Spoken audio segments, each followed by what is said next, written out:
How to upgrade characters in Zooba. Hi everyone, welcome back to another video from Tech for Gamers. If you're playing Zooba and want to make your favorite character stronger, then you can upgrade characters using the resources you earn as you play.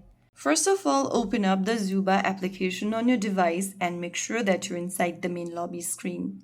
Now go ahead and tap on the Characters button on the left. And under the Characters tab, select the character you want to upgrade.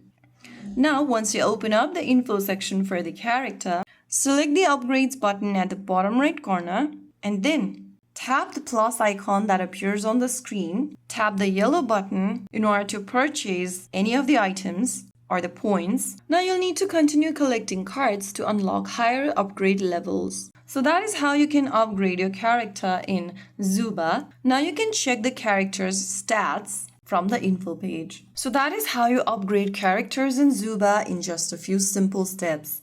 If you found the video helpful, don't forget to like, share, and subscribe to our channel. I will see you again in the next video. Stay tuned and thanks for watching.